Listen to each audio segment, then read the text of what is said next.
ਆਪਣੇ ਪੰਜਾਬ 'ਚ ਕੁਝ ਡਾਕਟਰਸ ਇਹੋ ਜਿਹੇ ਨੇ ਜਿਹੜੇ ਹਜ਼ਾਰਾਂ ਹੀ ਨੀ ਰਿਪਲੇਸਮੈਂਟ ਕਰ ਰਹੇ ਨੇ ਔਰ ਰਿਕਾਰਡ ਸਥਾਪਿਤ ਕਰ ਰਹੇ ਨੇ। ਕਿੰਨਾ ਗੰਭੀਰ ਵਿਸ਼ਾ ਹੈ ਕਿ ਇੰਨੇ ਨੀ ਰਿਪਲੇਸਮੈਂਟ ਹੋ ਕਿਉਂ ਰਹੇ ਹੈ।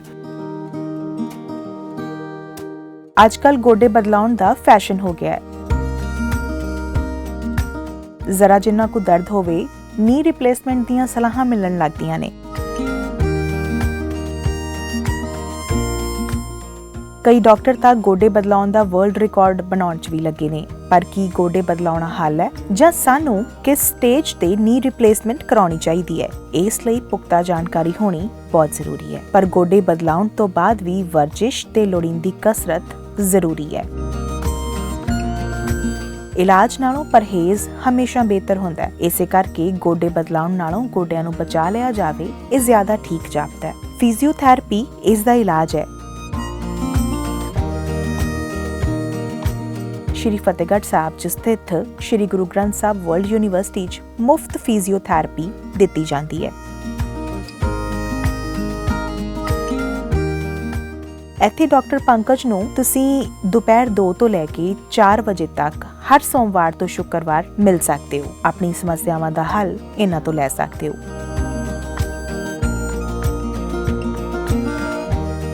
ਜੋ ਵੀ ਗੋਡਿਆਂ ਜਾਂ ਜੋੜਾਂ ਦੇ ਦਰਦ ਸੰਬੰਧੀ ਡਾਕਟਰ ਪੰਕਜ ਨੂੰ ਮਿਲਦਾ ਹੈ, ਯਕੀਨਨ ਸ਼ਿਫਾਯਾਬ ਹੋ ਕੇ ਜਾਂਦਾ ਹੈ। ਅੱਜ ਦਾ ਅਨਮਿਊਟ ਦੇ ਸਟੂਡੀਓ 'ਚ ਆਏ ਡਾਕਟਰ ਪੰਕਜ ਪ੍ਰੀਤ ਆਪਣੇ ਖਾਸ ਤਜਰਬੇ 'ਚੋਂ ਕੁਝ ਗੱਲਾਂ ਸਾਂਝੀਆਂ ਕਰ ਰਹੇ ਨੇ ਕਿ ਕਿਸ ਤਰ੍ਹਾਂ ਨੀ ਰਿਪਲੇਸਮੈਂਟ ਤੋਂ ਬਚਾਅ ਕੀਤਾ ਜਾ ਸਕਦਾ ਹੈ।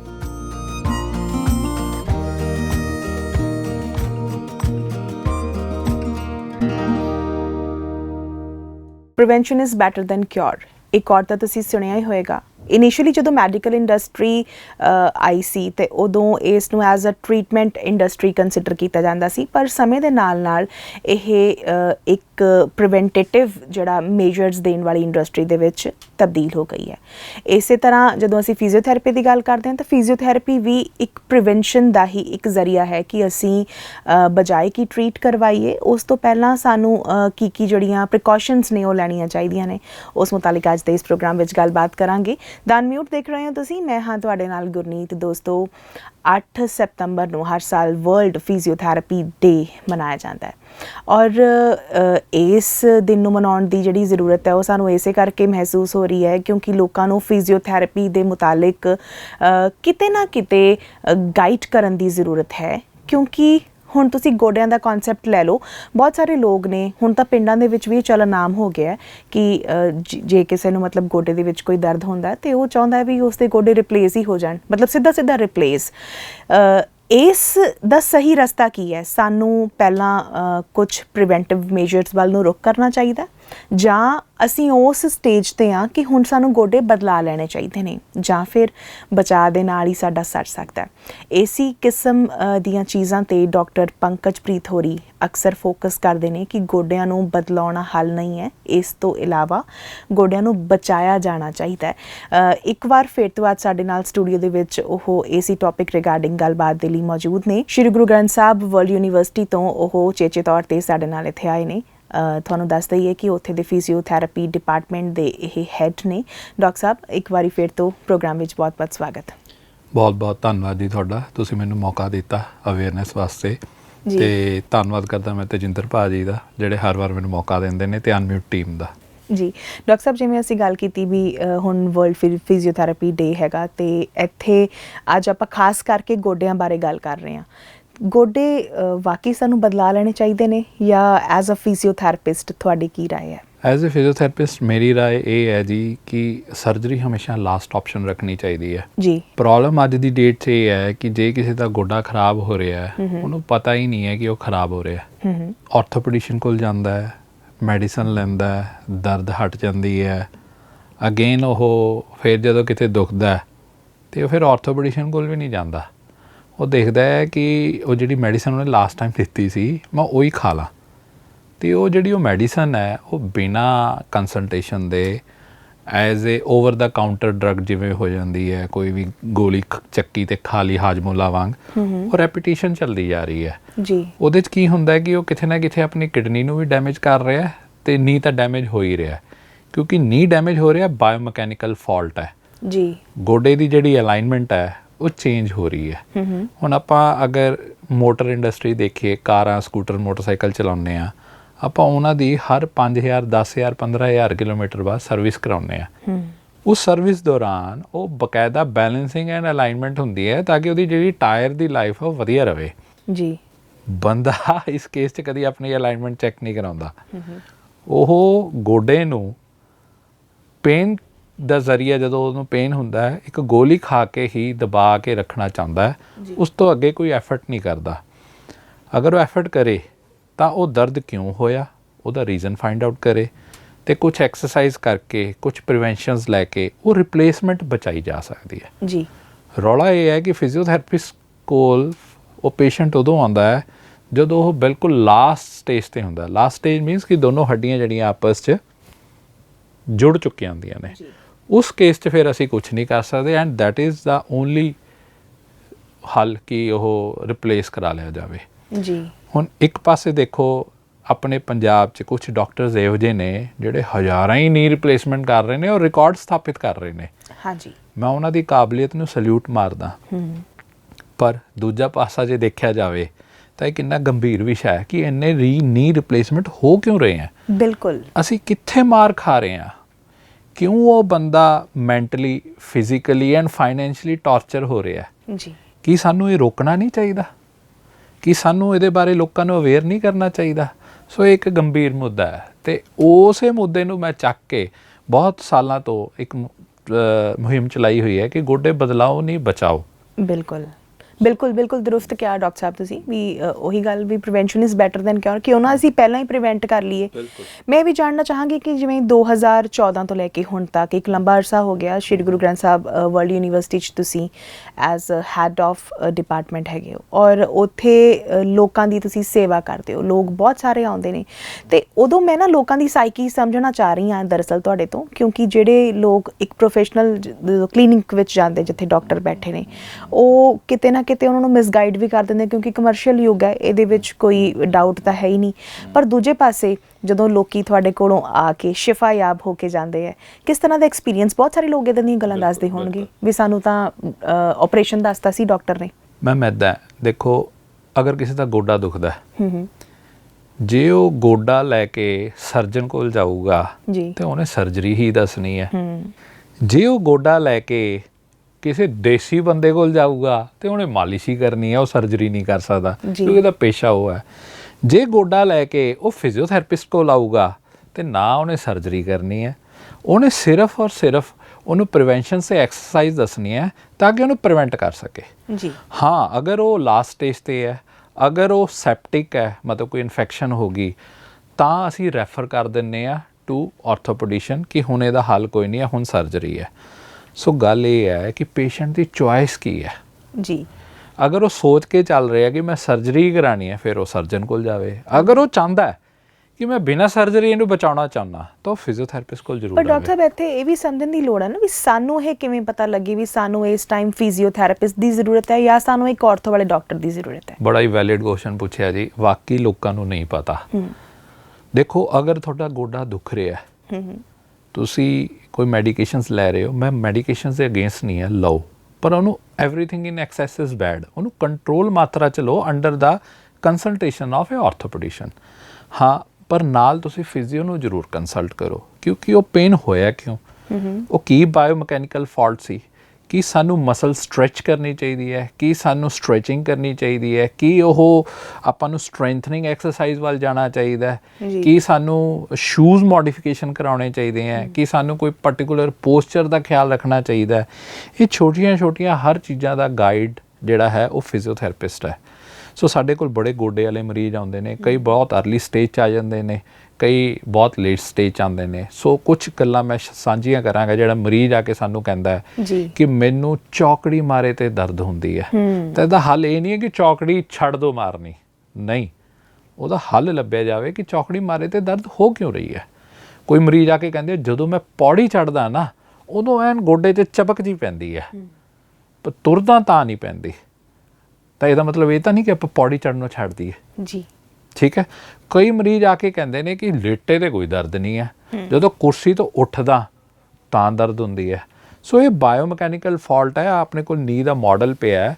ਸੋ ਇਹ ਜਿਹਨੂੰ ਪੰਜਾਬੀ 'ਚ ਆਪਾਂ ਚਪਣੀ ਕਹਿ ਦਿੰਦੇ ਹਾਂ, ਮੈਡੀਕਲ ਟਰਮੀਨੋਲੋਜੀ ਪਟੇਲਾ ਕਹਿ ਦਿੰਦੇ ਹਾਂ। ਸੋ ਅਸੀਂ ਬੜੇ ਐਗਜ਼ਾਮਿਨ ਕਰਦੇ ਹਾਂ ਪੇਸ਼ੈਂਟ ਨੂੰ, ਧਿਆਨ ਨਾਲ ਅਸੈਸ ਕਰਦੇ ਹਾਂ ਉਹ ਕੀ ਕੰਪਲੇਂਟ ਕਰ ਰਿਹਾ। ਕਈ ਵਾਰ ਕੀ ਹੁੰਦਾ ਕਿ ਇਸ ਪਾਸੇ ਦਰਦ ਹੋ ਰਹੀ ਹੁੰਦੀ ਹੈ, ਕਈ ਵਾਰ ਉਹ ਕਹਿੰਦਾ ਅੱਗੇ ਦਰਦ ਹੋ ਰਹੀ ਹੈ, ਕਈ ਵਾਰ ਉਹ ਕਹਿੰਦਾ ਇਸ ਪਾਸੇ ਦਰਦ ਹੋ ਰਹੀ ਹੈ, ਕਈ ਵਾਰ ਉਹ ਕਹਿ ਰਿਹਾ ਇੱਧਰ ਦਰਦ ਹੋ ਰਹੀ ਹੈ। ਕਿ ਉਹ ਫਿਰ ਅਸੀਂ ਅਸੈਸ ਕਰਦੇ ਹਾਂ ਕਿ ਇਹ ਚਪਣੀ ਰਗੜ ਤਾਂ ਨਹੀਂ ਖਾ ਰਹੀ, ਜਾਂ ਗੋਡਾ ਆਪਸ ਤਾਂ ਨਹੀਂ ਰਗੜ ਖਾ ਰਿਹਾ, ਦੋ ਹੱਡੀਆਂ ਨੇ ਇਹ ਤਾਂ ਨਹੀਂ ਰਗੜ ਖਾ ਰਹੀ। ਫਿਰ ਉਹ ਜਿੱਦਾਂ ਦੀ ਉਹਨੂੰ ਕੰਪਲੇਂਟ ਹੁੰਦੀ ਹੈ ਉਸ ਤਰ੍ਹਾਂ ਆਪਾਂ ਉਹਨੂੰ ਟਰੀਟਮੈਂਟ ਦਿੰਦੇ ਹਾਂ। ਸਾਡੇ ਟਰੀਟਮੈਂਟ 'ਚ ਤਿੰਨ ਚੀਜ਼ਾਂ ਇੰਕਲੂਡ ਨੇ।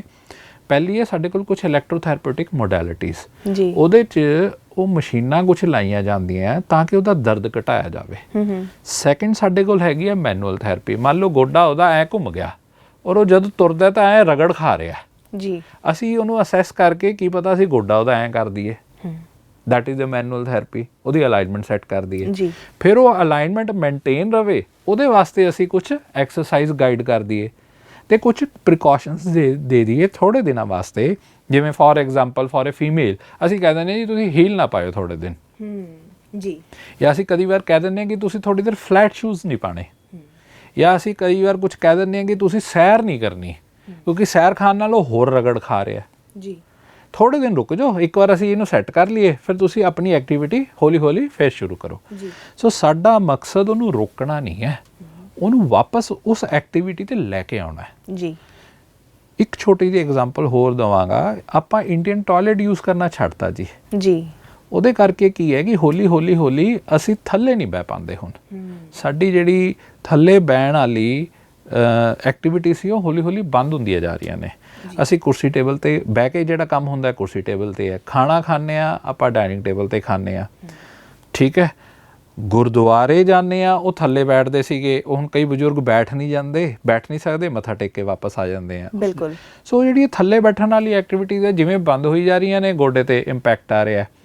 ਅੱਛਾ, ਪਹਿਲੇ ਸਾਈਕਲ ਚਲਾਉਂਦੇ ਸੀਗੇ, ਹੁਣ ਸਾਈਕਲ ਵੀ ਖਤਮ ਹੋ ਗਈ ਹੈ। ਸੋ ਕਿਤੇ ਨਾ ਕਿਤੇ ਲਾਈਫ ਸਟਾਈਲ ਮੋਡੀਫਿਕੇਸ਼ਨ ਚਾਹੀਦਾ ਹੈ, ਕਿਤੇ ਨਾ ਕਿਤੇ ਐਕਸਰਸਾਈਜ਼ਸ ਚਾਹੀਦੀਆਂ ਨੇ, ਕੇਅਰ ਕਰਨ ਦੀ ਲੋੜ ਹੈ ਇਹਦੇ 'ਚ, ਨਾ ਕਿ ਸਰਜਰੀ ਦੀ ਲੋੜ ਹੈ ਜੀ। ਡਾਕਟਰ ਸਾਹਿਬ, ਜਦੋਂ ਅਸੀਂ ਗੋਡਿਆਂ ਦੇ ਸੰਦਰਭ ਵਿੱਚ ਗੱਲ ਕਰੀਏ ਤੇ ਇਹਦਾ ਕਾਰਨ ਹਮੇਸ਼ਾ ਇਹੀ ਰਹਿੰਦਾ ਵੀ ਉਹ ਫਲੂਇਡ ਕਿਤੇ ਨਾ ਕਿਤੇ, ਕਿਉਂਕਿ ਸਮੇਂ ਦੇ ਨਾਲ ਉਹ ਘਟਦਾ ਹੀ ਹੈ ਜਿਵੇਂ ਇਨਸਾਨ ਜਿਹੜਾ ਆਪਣੀ ਜਵਾਨੀ ਤੋਂ ਬੁਢਾਪੇ ਵੱਲ ਨੂੰ ਪੈਰ ਪਸਾਰਦਾ, ਤੇ ਜਾਂ ਇਸ ਦੇ ਹੋਰ ਰੀਜ਼ਨ ਵੀ ਹੋ ਸਕਦੇ। ਹੁਣ ਜਿਹੜੀ ਇੱਕ ਵਾਰ ਚੀਜ਼ ਖਤਮ ਹੋ ਗਈ ਉਹ ਦੁਬਾਰਾ ਉਹਨੂੰ ਕਿਵੇਂ ਮੈਨੇਜ ਜਾਂ ਮੇਨਟੇਨ ਕੀਤਾ ਜਾਵੇ? ਬੜਾ ਹੀ ਵੈਲਿਡ ਕੁਐਸਚਨ ਪੁੱਛਿਆ ਜੀ। ਇਹ ਵੀ ਨਾ ਮਰੀਜ਼ ਆ ਕੇ ਸਾਨੂੰ ਪੁੱਛਦਾ ਜੀ, ਉਹ ਦੇਖਿਓ ਸਾਡੀ ਗਰੀਸ ਤਾਂ ਨਹੀਂ ਖਤਮ ਹੋ ਗਈ ਜੀ। ਉਹ ਐਕਚੁਅਲੀ ਗਰੀਸ ਨਹੀਂ, ਉਹ ਸਾਈਨੋਵਿਅਲ ਫਲੂਇਡ ਹੈ। ਸਾਈਨੋਵਿਅਲ ਫਲੂਇਡ ਖਤਮ ਨਹੀਂ ਹੁੰਦਾ। ਬਾਡੀ ਜਿਵੇਂ ਏਜਡ ਹੁੰਦੀ ਹੈ ਕੁਝ ਇੰਟਰਨਲ ਚੇਂਜਸ ਆਉਂਦੀਆਂ ਨੇ, ਜਿਵੇਂ ਫੋਰ ਐਗਜ਼ਾਮਪਲ ਵਾਲ ਚਿੱਟੇ ਹੁੰਦੇ ਨੇ ਜੀ, ਆਪਣੀ ਨੇੜੇ ਦੀ ਚਸ਼ਮਾ ਲੱਗ ਜਾਂਦਾ ਹੈ ਕਿਉਂਕਿ ਆਈਬਾਲ ਸ਼ਰਿੰਕ ਕਰ ਜਾਂਦੀ ਹੈ ਨਾ, ਰਿੰਕਲਸ ਪੈਣੇ ਸ਼ੁਰੂ ਹੋ ਜਾਂਦੇ ਆ। ਸੋ ਗੋਡੇ ਦੇ ਵਿਚਕਾਰ ਇੱਥੇ ਕਾਰਟਿਲੇਜ ਹੁੰਦਾ ਜਿਹੜਾ ਕੁਸ਼ਨਿੰਗ ਇੰਪੈਕਟ ਦਿੰਦਾ। ਸੋ ਇਹ ਜਿਹੜਾ ਗੋਡਾ ਆਪਣਾ ਇਹ ਇੱਕ ਕੈਪਸੂਲ ਨਾਲ ਕਵਰ ਹੁੰਦਾ, ਮਤਲਬ ਇੱਕ ਲੇਅਰ ਹੈ, ਲਿਫਾਫੇ ਵਰਗੀ ਲੇਅਰ ਹੈ ਜਿਹੜੀ ਇਹਨੂੰ ਕਵਰ ਕਰਕੇ ਰੱਖਦੀ ਹੈ। ਉਹਦੇ ਵਿੱਚ ਸਾਈਨੋਵੀਅਲ ਫਲੂਇਡ ਹੁੰਦਾ ਤੇ ਸਾਈਨੋਵੀਅਲ ਫਲੂਇਡ ਉਹ ਕਾਰਟਿਲੇਜ ਨੂੰ ਨਰਿਸ਼ਮੈਂਟ ਦਿੰਦਾ। ਬਿਲਕੁਲ। ਤੇ ਜਦੋਂ ਗੋਡਾ ਆਪਣਾ ਐਵੇਂ ਸਿੱਧਾ ਹੁੰਦਾ ਤਾਂ ਉਹ ਪ੍ਰੈਸ਼ਰ ਨਾਲ ਉਹ ਫਲੂਇਡ ਬਾਹਰ ਨਿਕਲ ਜਾਂਦਾ ਤੇ ਜਦੋਂ ਮੁੜਦਾ ਉਹ ਜਿਹੜਾ ਫਲੂਇਡ ਆ ਵਾਪਸ ਇੰਪਾਈਬ ਹੋ ਜਾਂਦਾ ਕਾਰਟਿਲੇਜ 'ਚ। ਉਹ ਜਦੋਂ ਗੋਡਾ ਇੱਦਾਂ ਚੱਲਦਾ ਤੇ ਉਹ ਕਾਰਟਿਲੇਜ ਦੀ ਹੈਲਥ ਮੇਨਟੇਨ ਰਹਿੰਦੀ ਹੈ। ਹੁੰਦਾ ਕੀ ਹੈ, ਵਿਦ ਏਜ ਆਪਣੀ ਐਕਟੀਵਿਟੀ ਘਟਦੀ ਹੈ, ਕੁਝ ਚੇਂਜਸ ਆ ਰਹੀਆਂ ਨੇ, ਉਹਦੇ ਨਾਲ ਜਿਹੜਾ ਉਹ ਕਾਰਟਿਲੇਜ ਆ ਉਹ ਡੀਹਾਈਡਰੇਟ ਹੋਣਾ ਸ਼ੁਰੂ ਹੋ ਜਾਂਦਾ। ਜਦੋਂ ਡੀਹਾਈਡਰੇਟ ਹੋਣਾ ਸ਼ੁਰੂ ਹੋ ਜਾਂਦਾ ਉਹਦੀ ਕੱਟ ਫੱਟ, ਉਹਦੀ ਵੇਅਰ ਐਂਡ ਟੀਅਰ ਵੱਧ ਜਾਂਦੀ ਹੈ ਤੇ ਜਦੋਂ ਵੇਅਰ ਐਂਡ ਟੀਅਰ ਵੱਧ ਜਾਂਦੀ ਹੈ ਤੇ ਗੋਡਾ ਜਾਣਾ ਸ਼ੁਰੂ ਹੋ ਜਾਂਦਾ। ਸੋ ਇੱਥੇ ਵੀ ਮੈਂ ਇੱਕ ਗੱਲ ਕਹਾਂਗਾ ਕਿ ਪਹਿਲੇ ਅਸੀਂ ਸਾਈਕਲ ਚਲਾਉਂਦੇ ਸੀ, ਗੋਡਾ ਇੱਦਾਂ ਚੱਲਦਾ ਰਹਿੰਦਾ ਸੀ ਤੇ ਕਾਰਟਿਲੇਜ ਮੇਨਟੇਨ ਰਹਿੰਦਾ ਸੀਗਾ।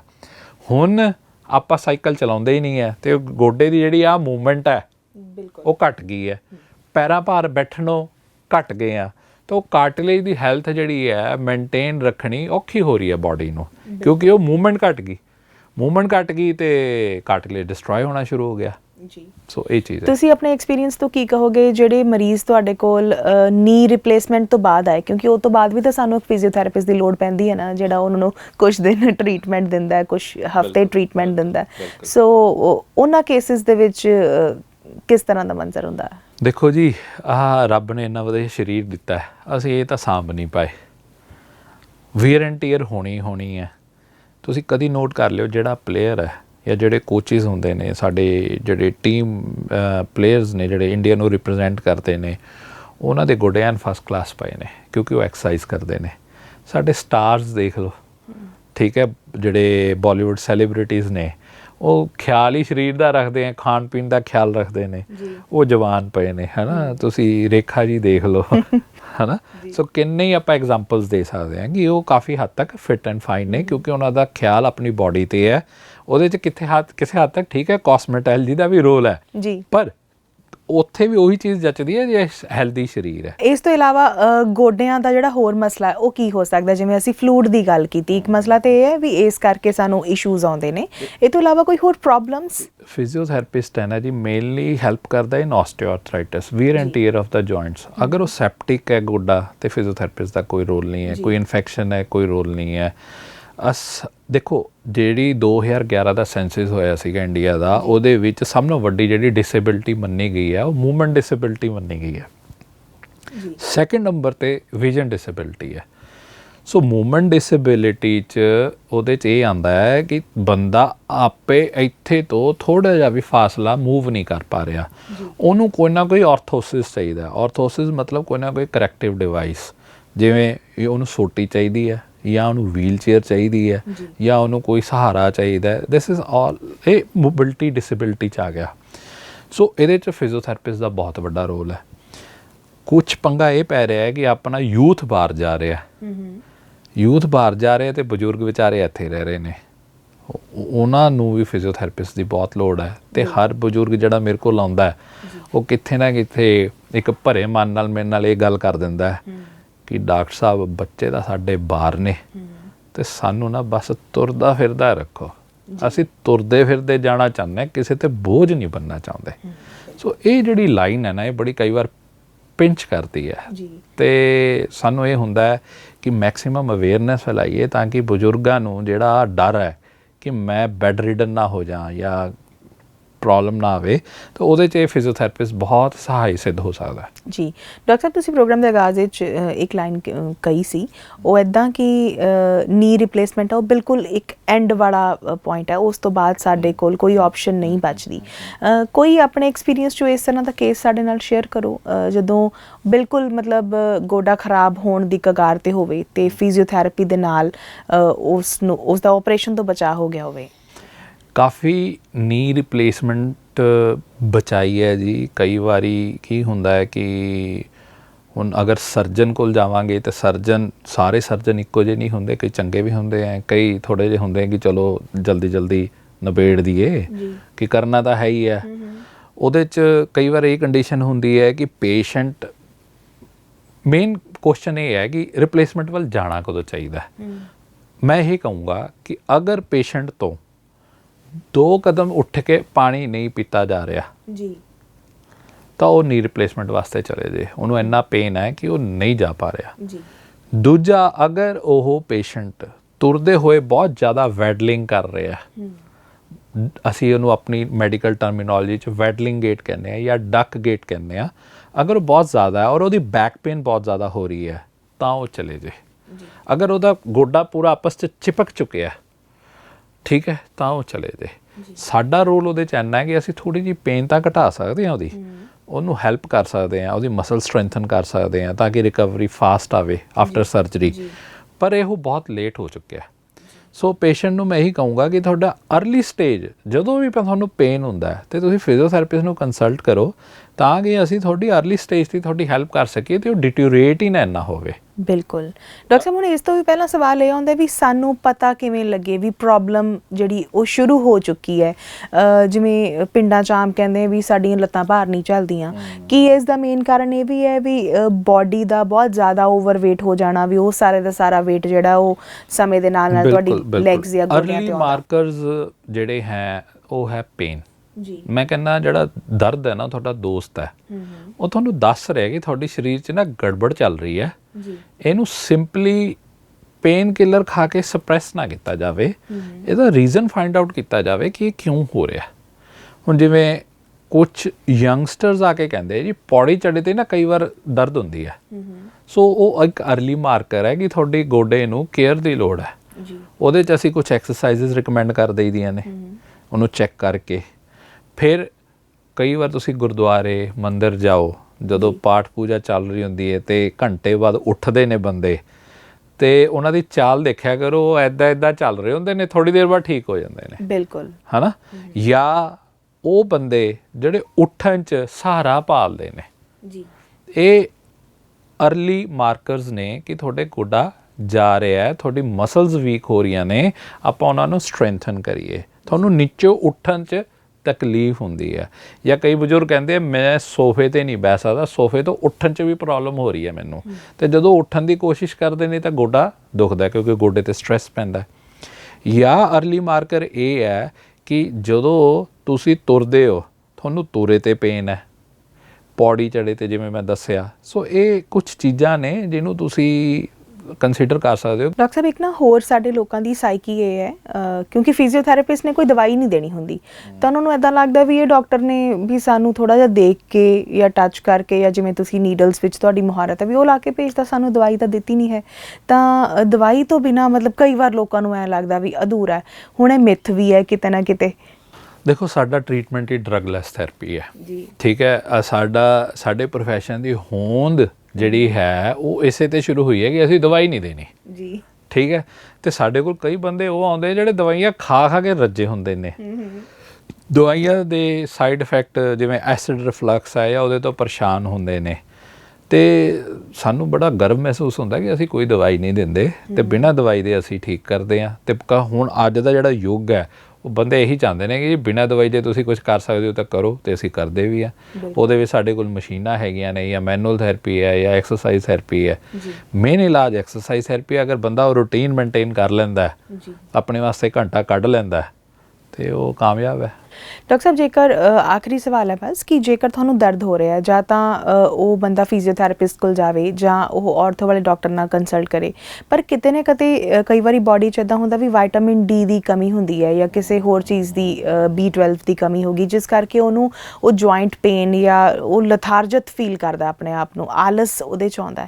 ਤਾਂ ਇਹ ਵੀ ਹੁਣ ਕੀ ਡਿਫਰੈਂਸ ਹੈ ਵੀ ਉਹਨੂੰ ਪਤਾ ਲੱਗੇ ਵੀ ਮੈਨੂੰ ਹੁਣ ਕਿਸੇ ਸਪਲੀਮੈਂਟ ਦੀ ਜ਼ਰੂਰਤ ਹੈ, ਮੈਨੂੰ ਉਹ ਲੈਣਾ ਚਾਹੀਦਾ। ਬੜਾ ਵਧੀਆ ਸਵਾਲ ਪੁੱਛਿਆ ਜੀ। ਦੇਖੋ, ਪਹਿਲੇ ਨਾ ਡਰੱਗ ਟ੍ਰੀਟਮੈਂਟ ਸੀ ਜੀ, ਜੇ ਡਰੱਗ ਕਾਮਯਾਬ ਨਹੀਂ ਹੋ ਰਹੀ ਤਾਂ ਸਿੱਧਾ ਫਿਰ ਬੰਦਾ ਸਰਜਰੀ ਤੇ ਚਲੇ ਜਾਂਦਾ ਸੀ ਜੀ। ਇਹਦੇ ਵਿਚਕਾਰ ਹੋਰ ਕੋਈ ਆਪਸ਼ਨ ਨਹੀਂ ਸੀ ਕਿਸੇ। ਹੁਣ ਉਹ ਆਪਸ਼ਨ ਕੀ ਆਈ ਹੈ? ਫਿਜ਼ੀਓਥੈਰੇਪੀ ਆਈ ਹੈ। ਬਿਲਕੁਲ ਠੀਕ ਹੈ ਕਿ ਤੁਸੀਂ ਡਾਇਰੈਕਟ ਦਵਾਈਆਂ ਤੋਂ ਸਰਜਰੀ ਵੱਲ ਜੰਪ ਨਹੀਂ ਕਰਨਾ। ਤੁਸੀਂ ਅਗਰ ਨਾਲ ਪੈਰਲਲ, ਮੈਂ ਨਹੀਂ ਕਹਿੰਦਾ ਕਿ ਫਿਜ਼ੀਓਥੈਰੇਪੀ ਹੀ ਸਭ ਕੁਝ ਕਰ ਸਕਦੀ ਹੈ। ਸਰੀਰ ਨੂੰ ਸਾਂਭਣਾ ਇੱਕ ਸੌਖਾ ਕੰਮ ਨਹੀਂ ਹੈ ਜੀ, ਇਹਦੇ 'ਚ ਟੀਮ ਵਰਕ ਚਾਹੀਦੀ ਹੈ ਜੀ। ਅਸੀਂ ਪੇਸ਼ੈਂਟ ਨੂੰ ਕਹਿੰਦੇ ਹਾਂ ਕਿ ਤੁਸੀਂ ਆਪਣੇ ਆਰਥੋਪੈਡਿਸ਼ਨ ਨੂੰ ਵੀ ਕੰਸਲਟ ਕਰੋ, ਉਹ ਜਿਹੜੀਆਂ ਦਵਾਈਆਂ ਦੇ ਰਿਹਾ, ਜਿਹੜੇ ਕੋਈ ਤੁਹਾਡੇ ਟੈਸਟ ਕਰਾਏ ਨੇ, ਅਗਰ ਕੋਈ ਡੈਫੀਸ਼ੀਐਂਸੀ ਹੈ ਉਹ ਵੀ ਕਵਰ ਕਰੋ ਨਾਲ ਆਪਾਂ ਐਕਸਰਸਾਈਜ਼ ਕਰਦੇ ਹਾਂ, ਠੀਕ ਹੈ। ਉਹ ਦੋਨੋਂ ਚੀਜ਼ਾਂ ਇੱਕ ਔਰ ਇੱਕ 11 ਦਾ ਕੰਮ ਕਰਦੀਆਂ ਨੇ। ਬਿਲਕੁਲ ਠੀਕ। ਸੋ ਇੱਕ ਟੀਮ ਵਰਕ ਬਹੁਤ ਜ਼ਰੂਰੀ ਹੈ। ਉਹ ਟੀਮ ਦਾ ਹਿੱਸਾ ਆਰਥੋਪੈਡਿਸ਼ਨ ਵੀ ਹੈ, ਉਹ ਟੀਮ ਦਾ ਹਿੱਸਾ ਫਿਜ਼ੀਓਥੈਰੇਪਿਸਟ ਵੀ ਹੈ, ਉਹਦਾ ਮੇਨ ਇੰਪੋਰਟੈਂਟ ਹਿੱਸਾ ਪੇਸ਼ੈਂਟ ਵੀ ਹੈ ਜੀ। ਹੁਣ ਮੰਨ ਲਓ ਪੇਸ਼ੈਂਟ ਦਵਾਈ ਨਾ ਖਾਵੇ ਟਾਈਮ ਸਿਰ ਤਾਂ ਵੀ ਵਿੱਚੇ ਰਹਿ ਜਾਊਗਾ ਕੰਮ, ਉਹ ਐਕਸਰਸਾਈਜ਼ ਨਾ ਕਰੇ ਤਾਂ ਵੀ ਵਿੱਚੇ ਰਹਿ ਜਾਊਗਾ ਕੰਮ। ਸੋ ਉਹਦਾ ਸਿੰਸੀਅਰ ਤੇ ਡੈਡੀਕੇਸ਼ਨ ਹੋਣਾ ਪੇਸ਼ੈਂਟ ਦਾ ਬਹੁਤ ਜ਼ਰੂਰੀ ਹੈ। ਸੋ ਇੱਕ ਟੀਮ ਵਰਕ ਹੈ। ਦੇਖੋ, ਡੈਫੀਸ਼ੀਐਂਸੀ ਹੈ ਜਿਹੜੀ ਉਹ ਦਵਾਈ ਨੇ ਖ਼ਤਮ ਕਰਨੀ ਹੈ, ਕੈਮੀਕਲ ਚੇਂਜ ਹੈ, ਕੋਈ ਇਨਫਲਾਮੇਸ਼ਨ ਹੈ, ਉਹ ਸਾਡੀ ਮੋਡੈਲਿਟੀ ਪਲੱਸ ਮੈਡੀਸਨ ਨੇ ਖ਼ਤਮ ਕਰਨੀ ਹੈ। ਜਿਹੜੀ ਸਟਰੈਂਥਨਿੰਗ ਹੈ ਔਰ ਜਿਹੜੀ ਰੇਂਜ ਆਫ ਮੋਸ਼ਨ ਅਸੀਂ ਵਧਾਉਣੀ ਹੈ, ਤੇ ਉਹ ਫਿਜ਼ੀਓਥੈਰੇਪਿਸਟ ਹੀ ਕਰ ਸਕਦਾ, ਦਵਾਈ ਨਹੀਂ ਕਰ ਸਕਦੀ। ਮਸਲ ਕਦੀ ਵੀ ਦਵਾਈ ਨਾਲ ਸਟਰੋਂਗ ਨਹੀਂ ਹੋ ਸਕਦੀ, ਉਹਦੇ ਵਾਸਤੇ ਉਹਨੂੰ ਵਰਜਿਸ਼ ਕਰਨੀ ਹੀ ਪਏਗੀ। ਹੁਣ ਕਈ ਵਾਰੀ ਇੱਕ ਹੋਰ ਮਾਰਕਰ ਮੇਰੇ ਧਿਆਨ 'ਚ ਆਇਆ ਹੈ ਕਿ ਬੰਦਾ ਕਹਿੰਦਾ ਕਿ ਮੈਂ ਜੀ ਗੋਡਾ ਅਜੇ ਆਪਣੀ ਹੀਲ ਹੈ, ਹਿਪ 'ਤੇ ਨਹੀਂ ਲਾ ਸਕਦਾ ਉਲਟਾ ਲੇਟ ਕੇ। ਜੇ ਉਹ ਨਹੀਂ ਲਾ ਸਕਦਾ, ਇਹਦਾ ਮਤਲਬ ਉਹਦੀ ਰੇਂਜ ਆਫ ਮੋਸ਼ਨ ਘਟ ਰਹੀ ਹੈ, ਉਹ ਥੱਲੇ ਨਹੀਂ ਬੈਠ ਪਾ ਰਿਹਾ। ਤੇ ਉਹ ਰੇਂਜ ਆਫ ਮੋਸ਼ਨ, ਉਹ ਗੋਡਾ ਪੂਰਾ ਇੱਦਾਂ ਫਲੈਕਸ ਹੋ ਜੇ ਜੀ ਐ ਸਿੱਧਾ ਹੋ ਕੇ ਪੂਰਾ ਫਲੈਕਸ ਹੋ ਜੇ, ਇਹ ਕੋਈ ਦਵਾਈ ਨਹੀਂ ਕਰ ਸਕਦੀ, ਇਹ ਫਿਜ਼ੀਓਥੈਰੇਪਿਸਟ ਹੀ ਕਰ ਸਕਦਾ ਹੈ। ਸੋ ਆਰਥੋਪੈਡਿਸ਼ਨ ਦਾ ਆਪਣਾ ਵੱਖਰਾ ਰੋਲ ਹੈ, ਫਿਜ਼ੀਓਥੈਰੇਪਿਸਟ ਦਾ ਆਪਣਾ ਵੱਖਰਾ ਰੋਲ ਹੈ। ਬਿਲਕੁਲ ਡਾਕਟਰ ਸਾਹਿਬ, ਜਿਵੇਂ ਹੁਣ ਦਵਾਈ ਹੈ, ਦਵਾਈ ਨੇ ਆਪਣੇ ਹਿੱਸੇ ਦਾ ਕੰਮ ਕਰ ਦੇਣਾ ਔਰ ਹਰ ਇੱਕ ਇਵੈਲੂਏਸ਼ਨ ਨੂੰ ਦੇਖ ਕੇ, ਟੈਸਟ ਨੂੰ ਦੇਖ ਕੇ ਜਦੋਂ ਡਾਕਟਰ ਇਵੈਲੂਏਟ ਕਰਦਾ ਹੈ, ਉਹ ਇਹ ਡਿਸਾਈਡ ਕਰਦਾ ਵੀ ਇਹਨੂੰ ਦਵਾਈ ਜਿਹੜੀ ਉਹ ਕਿੰਨੇ ml ਦੇਣੀ ਹੈ, ਤੇ ਕਿਉਂਕਿ ਉਹਦੀ ਜਿੰਨੀ ਵੀ ਰੇਂਜ ਆਈ ਹੈ ਉਸ ਹਿਸਾਬ ਨਾਲ। ਜਦੋਂ ਅਸੀਂ ਫਿਜ਼ੀਓਥੈਰੇਪੀ ਦੀ ਗੱਲ ਕਰਦੇ ਹਾਂ ਤਾਂ ਇੱਥੇ ਜਦੋਂ ਤੁਸੀਂ ਐਕਸਰਸਾਈਜ਼ ਦੱਸਦੇ ਹੋ ਲੋਕਾਂ ਨੂੰ ਤਾਂ ਕੀ ਉਹ ਐਕਸਰਸਾਈਜ਼ ਜਿਹੜੀ ਹੈ ਹਰੇਕ ਵਾਸਤੇ ਸੇਮ ਹੁੰਦੀ ਹੈ? ਦੂਸਰਾ, ਜੇ ਉਹਨੂੰ ਕੋਈ ਉਹ ਡਾਇਬੀਟਿਕ ਹੈ, ਕੋਈ ਬੀਪੀ ਦਾ ਮਰੀਜ਼ ਹੈ, ਕਿ ਇਹ ਚੀਜ਼ਾਂ ਵੀ ਕਾਊਂਟ ਕਰਦੀਆਂ? ਬਹੁਤ ਕਾਊਂਟ ਕਰਦੀਆਂ ਮੈਮ। ਦੇਖੋ ਐਕਸਰਸਾਈਜ਼ ਦੇ ਨਾ 4 ਪਿਲਰਸ ਨੇ। 1 is strength, 1 is endurance, 1 is flexibility and 1 is balance. ਜੀ, ਇਹ ਚਾਰਾਂ ਤੇ ਅਸੀਂ ਫੋਕਸ ਕਰਕੇ ਚੱਲਦੇ ਹਾਂ। ਹੁਣ ਕੋਈ ਬਜ਼ੁਰਗ ਆਉਂਦਾ ਹੈ, ਉਹ 2 ਕਦਮ ਚੱਲ ਹੀ ਨਹੀਂ ਸਕਦਾ ਬਿਨਾਂ ਫੜੇ, ਤੇ ਅਸੀਂ ਉਹਨੂੰ ਸੈਰ ਕਹਿ ਦਈਏ, ਇਟਸ ਨਾਟ ਪੋਸੀਬਲ। ਸੋ ਅਸੀਂ ਵਰਕਆਊਟ ਕਰਾਂਗੇ ਉਹਦੇ ਬੈਲੈਂਸ ਤੇ। ਇੱਕ ਮਰੀਜ਼ ਆਉਂਦਾ ਹੈ, ਉਹਦੀ ਸਟਰੈਂਥ ਠੀਕ ਹੈ, ਪਰ ਉਹ ਕਹਿੰਦਾ ਮੈਂ ਫਿਰ ਵੀ ਨਹੀਂ ਚੱਲ ਸਕਦਾ, ਉਹਨੂੰ ਸਾਹ ਚੜ੍ਹਦਾ, ਤੇ ਅਸੀਂ ਉਹਨੂੰ ਕਹਾਂਗੇ ਨਾਲ ਕਾਰਡੀਓ ਚੈੱਕਅਪ ਜ਼ਰੂਰ ਕਰਾ ਕਿ ਤੈਨੂੰ ਸਾਹ ਕਿਉਂ ਚੜ੍ਹ ਰਿਹਾ। ਸੋ ਇਹ ਮੈਂ ਵਾਰ-ਵਾਰ ਕਹਿ ਰਿਹਾ ਕਿ ਇਟਸ ਏ ਟੀਮ ਵਰਕ। ਅਸੀਂ ਉਹਦੀ ਇਕੱਲੀ ਗੋਡੇ ਤੇ ਨਹੀਂ ਵਰਕਆਊਟ ਕਰ ਰਹੇ, ਅਸੀਂ ਥੋਰਲੀ ਉਹਨੂੰ ਚੈੱਕ ਕਰ ਰਹੇ ਹਾਂ, ਅਸੀਂ ਥੋਰਲੀ ਦੇਖ ਰਹੇ ਹਾਂ ਕਿ ਉਹਨੂੰ ਕਿਸ ਕੰਪੋਨੈਂਟ ਤੇ ਪਹਿਲੇ ਵਰਕਆਊਟ ਕਰਨਾ ਹੈ ਤਾਂ ਕਿ ਉਹ ਗਿਰੇ ਨਾ। 60 ਸਾਲ ਤੋਂ ਬਾਅਦ ਗਿਰਨ ਦਾ ਰਿਸਕ ਹੈ ਜਿਹੜਾ ਬਹੁਤ ਵੱਧ ਜਾਂਦਾ ਹੈ, ਤੇ ਇਹ ਡਿਟੋਰੇਸ਼ਨ ਦਾ ਇੱਕ ਬੜਾ ਵੱਡਾ ਕਾਰਨ ਹੈ। ਜੀ, ਸੋ ਸਾਡਾ ਫੋਕਸ ਕੱਲਾ ਗੋਡਾ ਨਹੀਂ ਹੈ ਜੀ, ਸਾਡਾ ਫੋਕਸ ਉਹਦੀ ਥੋਰਲੀ ਪੂਰੀ ਹੈਲਥ ਤੇ ਹੈ। ਜੀ, ਔਰ ਖਾਸ ਕਰਕੇ ਤੁਹਾਡਾ ਫੋਕਸ ਤਾਂ ਪੇਸ਼ੈਂਟ ਦੀ ਸਾਈਕੀ ਤੇ ਵੀ ਰਹਿੰਦਾ, ਕਿਉਂਕਿ ਡਾਕਟਰ ਸਾਹਿਬ ਕੋਲ ਜਿੰਨੇ ਵੀ ਲੋਕ ਆਉਂਦੇ ਨੇ ਉਹ ਹਮੇਸ਼ਾ ਕਹਿੰਦੇ ਨੇ ਵੀ ਤੇਰੇ ਹੱਥ ਵਿੱਚ ਸ਼ਿਫਾ ਹੈ, ਤੇਰੇ ਹੱਥ ਵਿੱਚ ਇਹ ਹੈ, ਤੇਰੇ ਤੇ ਪਰਮਾਤਮਾ ਦੀ ਜਿਹੜੀ ਹੈ ਵੱਖਰੀ ਕਿਸਮ ਦੀ ਮਿਹਰ ਹੈ। ਉਹ ਇਸੇ ਕਰਕੇ ਕਿਉਂਕਿ ਡਾਕਟਰ ਸਾਹਿਬ ਮਰੀਜ਼ਾਂ ਦਾ ਜਦੋਂ ਟਰੀਟਮੈਂਟ ਕਰਦੇ ਹੈ, ਉਹਨਾਂ ਨੂੰ ਸੁਣਨ ਦੇ ਵਿੱਚ ਵੀ, ਉਹਨਾਂ ਨੂੰ ਸਾਂਤਵਨਾ ਦੇਣ ਦੇ ਵਿੱਚ ਵੀ ਬਹੁਤ ਜ਼ਿਆਦਾ ਇਹਨਾਂ ਦੀ ਮੁਹਾਰਤ ਹੈ। ਔਰ ਮੈਂ ਪਰਸਨਲੀ ਇਸ ਤਰ੍ਹਾਂ ਦੇ ਬੜੇ ਸਾਰੇ ਮਰੀਜ਼ਾਂ ਨੂੰ ਮਿਲੀ ਹਾਂ ਯੂਨੀਵਰਸਿਟੀ 'ਚ, ਜਦੋਂ ਇਸ ਤਰ੍ਹਾਂ ਦੀ ਸਾਨੂੰ ਗੱਲਾਂ ਸੁਣਨ ਨੂੰ ਮਿਲਦੀਆਂ ਨੇ। ਸੋ ਡਾਕਟਰ ਸਾਹਿਬ ਬਹੁਤ ਬਹੁਤ ਧੰਨਵਾਦ ਤੁਹਾਡਾ, ਤੁਸੀਂ ਸਪੈਸ਼ਲੀ ਆਏ ਔਰ ਸਾਡੇ ਨਾਲ ਇਸ ਰਿਗਾਰਡਿੰਗ ਗੱਲਬਾਤ ਕੀਤੀ। ਉਮੀਦ ਹੈ ਕਿ ਅੱਜ ਦੀ ਜਾਣਕਾਰੀ ਤੁਹਾਡੇ ਲਈ ਵੀ ਲਾਹੇਵੰਦ ਰਹੀ ਹੋਏਗੀ। ਪ੍ਰੋਗਰਾਮ ਕਿਵੇਂ ਦਾ ਲੱਗਿਆ ਜ਼ਰੂਰ ਦੱਸਿਓ। ਆਉਣ ਵਾਲੇ ਸਮੇਂ ਦੇ ਵਿੱਚ ਡਾਕਟਰ ਸਾਹਿਬ ਨਾਲ ਅਸੀਂ ਹੋਰ ਇਸ ਤਰ੍ਹਾਂ ਦੀ ਗੱਲਾਂ ਬਾਤਾਂ ਕਰਦੇ ਰਹਿਣਾ। ਮੈਨੂੰ ਗੁਰਨੀਤ ਨੂੰ ਦਿਓ ਇਜਾਜ਼ਤ, ਪ੍ਰੋਗਰਾਮ ਇੱਥੇ ਖਤਮ ਕਰਨ ਦੀ। ਤੁਸੀਂ ਦੇਖਦੇ ਰਹੋ ਦ ਹਾਰਟ।